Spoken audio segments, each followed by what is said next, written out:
Hello friends, क्या हाल है? उम्मीद है ठीक हो कि मैं भी ठीक हूँ। तो कैसे चल रहा है सब कुछ? कुछ लोग स्मार्ट होते हैं, कुछ लोग डम होते हैं, कुछ को एक्स्ट्रा चीजें पता होती है और किसी को कुछ भी नहीं पता होता। सवाल ये है कि आप लोग किन लोगों में शुमार होते हैं। अगर आप इस वीडियो पे क्लिक कर लिया तो मोस्टली आप डम नहीं है, स्मार्ट ही है, क्योंकि मैं भी स्मार्ट हूँ, आप भी स्मार्ट है, तो ये चलता रहता है। भाई साहब कुछ ज्यादा नहीं हो गया ये? मतलब कुछ भी। आज मैं आपको कुछ ऐसे फैक्ट्स बताऊंगा जो मे भी आप ना जानते हो पहले, और आपको सुनकर मजा भी आएगा, उस पर थोड़ा बहुत कमेंट भी कर लिया करेंगे। तो बगैर कोई टाइम वेस्ट किए स्टार्ट करते हैं। सबसे पहले हमारे पास एक ऐसा फैक्ट जो मोस्टली लोग जानते हैं, ऑलमोस्ट 50% लोग जानते हैं कि जो एप्पल्स के सीड्स होते हैं, सेब का जो सीड होता है वो पॉइजनस होता है। वह जहरीला इसलिए होता है क्योंकि उसके अंदर साइनाइड पाया जाता है।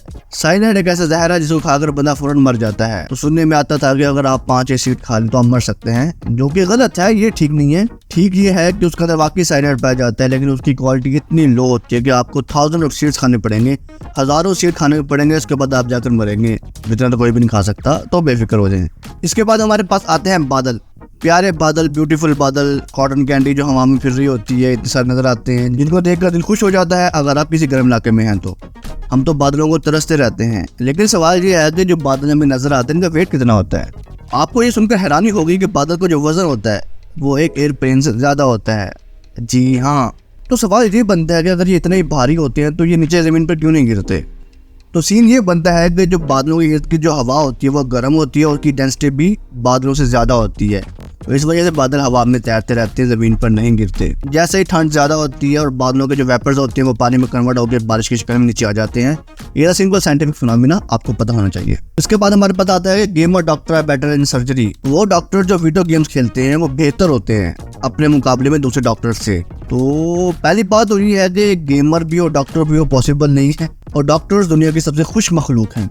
इन्हें कोई नहीं पता होता कि एंटरटेनमेंट क्या होती है। तो मेरा नहीं ख्याल कोई डॉक्टर वीडियो गेम खेलता होगा, लेकिन जो भी डॉक्टर वीडियो गेम खेलता है वो बेहतर होता है अपने मुकाबले में दूसरे लोगों से, क्योंकि उसके रिफ्लेक्सेस बहुत तेज हो चुके होते हैं मूवर्स को देख देख के, इस वजह से। तो इसके बाद हमारे पास आता है कि अगर किसी दिन खुदा ना खास्ता ज़ॉम्बी अपोकलिप्स आ जाए, ज़ॉम्बीज़ का हमला हो जाए, लोग ज़ॉम्बीज़ में कन्वर्ट होना स्टार्ट हो जाए, आप क्या करेंगे? अगर किसी दिन ज़ॉम्बीज़ पैदा होना स्टार्ट हो जाते हैं तो हमने क्या करना है? तो उनके लिए प्रॉपर प्लान है। हम ये करेंगे, ये करेंगे, ये करेंगे, एंड पे हम दुनिया को बचा लेंगे। ये होती है प्रायोरिटीज। इससे चलते हैं हम मुल्क, पाकिस्तान पता नहीं क्या कर रहा है। उसके बाद आता है हमारे पास प्लेनेट मार्स। सियारा मरीख जो है वो लाल क्यों है, वो रेड क्यों है? आपने मूवीज में देखा होगा, आपने पिक्स में देखा होगा, वो हमेशा रेड नजर आता है। तो रेड क्यों है? वो इस वजह से रेड है क्योंकि मार्स के अंदर जो रॉक्स हैं, जो पहाड़ हैं, वो मोस्टली बने हुए हैं आयरन के। उसके अंदर लोहा बहुत ज्यादा पाया जाता है और इस वजह से उसको लग गया है जंग। और जो रस्ट होता है, जंग होता है, वो हमेशा रेड होता है, जिस वजह से हमें रेड नजर आता है। लेकिन यहाँ पे सोचने वाली बात यह है कि जंग लगने के लिए आपको पानी चाहिए होता है, आपको ऑक्सीजन चाहिए होती है, आपको वाटर चाहिए होता है।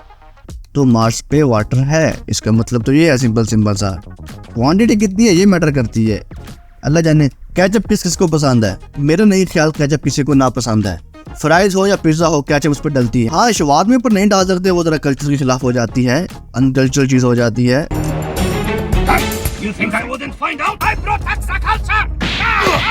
लेकिन ये बात आपको पता होना चाहिए कि केचप स्टार्ट में एज ए मेडिसिन यूज हुआ करती थी।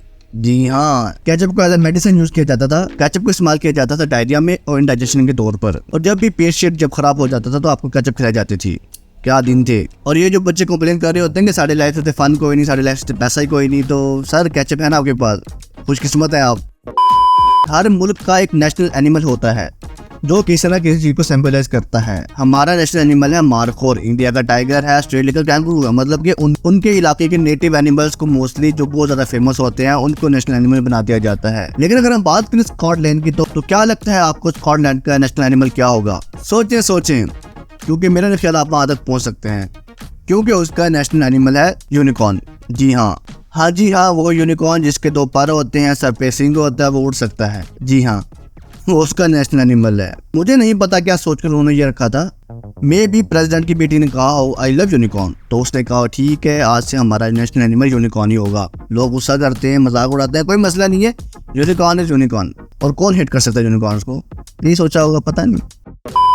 दुनिया में जितने भी झंडे पाए जाते हैं, जितने भी फ्लैग्स पाए जाते हैं, उसके हमेशा 4 कोने होते हैं। वो हमेशा इस तरह करके होता है। लेकिन दुनिया में सिर्फ एक फ्लैग है जो इस तरह नहीं है, जिसके 4 कोने नहीं है। तो मुझे सोच कर पता है वो कौन सा कंट्री है जिसके फ्लैग में 4 कोने नहीं है। 1 2 3 अगर आपको नहीं याद आया तो मैं बता दूं, वो है नेपाल। नेपाल एक ऐसा कंट्री है जिसके फ्लैग के 4 कोने नहीं है, बल्कि वो तो इस तरह भी नहीं है, वो इस तरह करके इस तरह है नेपाल का। पता नहीं क्यों है इस तरह, लेकिन है। लेकिन नेपाल जितना फेमस हो चुका है तो वो डिजर्व करता है।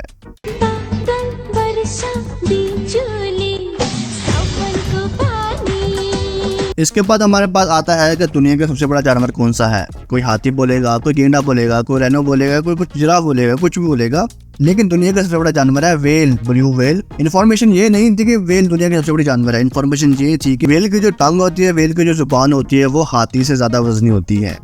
जी हाँ, एक वेल की जुबान हाथी से ज्यादा वजनी होती है। हाथी आप खुद अंदाजा लगा सकते हैं कितना बड़ा होता है, उतनी बड़ी उसकी जुबान होती है। क्या ही बात है, सुभान अल्लाह। तो एक और इन्फॉर्मेशन सुन लीजिए कि वेल अपना मुंह इतना खोल सकती है कि दूसरी वेल उसके अंदर से गुजर सकती है। क्या बात है। इसके बाद हमारे पास आता है इमॉर्टैलिटी। इमॉर्टैलिटी किसको नहीं पसंद, हर बंदा चाहता है कि कभी भी ना मरे, हमेशा वो जवान रहे, लेकिन हम मर जाते हैं। हम क्यों मर जाते हैं? क्योंकि हमारे जो सेल्स होते हैं बॉडी के अंदर वो एक लिमिटेड टाइम तक डिवाइड हो सकते हैं, उसके बाद वो डिवाइड होना बंद हो जाते हैं और ऐसा ऐसा उनकी जो क्वालिटी होती है वो वीक हो जाती है, जिसकी वजह से एजिंग का प्रोसेस होता है, हम मर जाते हैं। लेकिन दुनिया में एक ऐसा ऑर्गेनिज्म भी पाया जाता है जो हमेशा जिंदा रह सकता है, वो है इमॉर्टल जेलीफिश। ये एक ऐसी फिश है जो अपनी बॉडी का हर सेल को रीजनरेट कर सकती है, रिप्लेस कर सकती है, और इस लिहाज से सारी जिंदगी जिंदा रह सकती है, अनलेस उसको पानी से ना निकाला जाए। जाहिर सी बात है, पानी के जानवर है, पानी में जिंदा रहेगा। और मुझे लगता है इस पर साइंटिफिक तजुर्बा स्टार्ट कर देनी चाहिए ताकि फ्यूचर में हम भी इमॉर्टल हो सकें। इसके बाद हमारे पास आती है शार्क। शार्क एक ऐसा जानवर है जो मिलियन ऑफ ईयर से पाया जा रहा है, अभी तक वो एक्सटिंक्ट नहीं हुई, अभी तक वो खत्म नहीं हुई और बहुत पुरानी है, इवन के इंसानों से भी ज़्यादा पुरानी है। तो इंटरेस्टिंग फैक्ट ये है कि जो दरख्त है इससे भी पुरानी है शार्क। दरख्त ऑलमोस्ट 350 मिलियन ईयर्स पहले आए थे और शार्क 400 मिलियन ईयर्स पहले आई थी। और अब इस चीज़ का क्राइटेरिया क्या है मापने का कि वो कब पैदा हुई थी, नो आइडिया। और रॉक्स का मुझे पता है कि स्टॉप्स होते हैं, उनको लेयरिंग की जाती है, जिससे पता लग जाता है किस चीज़ पे फिर रहे हैं। इनका मुझे नहीं पता, अगर आपको पता है तो ये मुझे कमेंट्स में ज़रूर बताइएगा। ब्लैक कलर किसको नहीं पसंद हुए? लव ब्लैक, कार ब्लैक हो, ड्रेस ब्लैक हो, वॉचेस ब्लैक हो, मतलब कि हर चीज़ ब्लैक हो, कोई मसला नहीं है। मेंस के लिए तो स्पेशली लेडीज इस मामले में कंफ्यूज है, क्योंकि जब भी काला शख्स आता है उससे वो दूर दूर भाग जाती हैं। काले जे लिबास की शौकीन कुड़ी दूर दूर जावे मेरे काले रंग तो। अब ये तो बेचारे मर्द हो गए ना। लेकिन अगर हम बात करें सेब की, क्या सेब काला होता है? जी हाँ, दुनिया में एक ऐसा सेब भी पाया जाता है जो बिल्कुल ब्लैक है। ब्लैक को ब्लैक है जिसका नाम भी है ब्लैक डायमंड, और ये तिब्बत के इलाके में पाया जाता है और बहुत ज़्यादा महंगा बिकता है। जिसके नाम में डायमंड है, खुद सोचें उसकी कीमत क्या होगी। तो मैं इसको ज़रूर ट्राई करना चाहूँगा, अगर मुझे मौका मिलेगा वंस इन लाइफ तो मैं इसको हालात में ट्राई करूँगा और इस पर हम बनाएंगे blog, eating the most blackish Apple first time in my life. हाँ, इस पर बनाएंगे एक ब्लॉग इंशाल्लाह। कभी ये कब आएगा, 10 साल बाद, 20 साल बाद, जब भी आएगा तो व्लॉग जरूर आएगा। अभी मैंने चैनल पे नहीं बनाया व्लॉग का, लेकिन व्लॉग लाजिम आएगा। तो आज के लिए आई थिंक इतना काफ़ी है, काफ़ी इन्फॉर्मेशन शेयर होगी, और भी बहुत कुछ हमारे पास वो हम फिर कर लेंगे। तो हम याद रखिएगा। अल्लाह हाफिज़।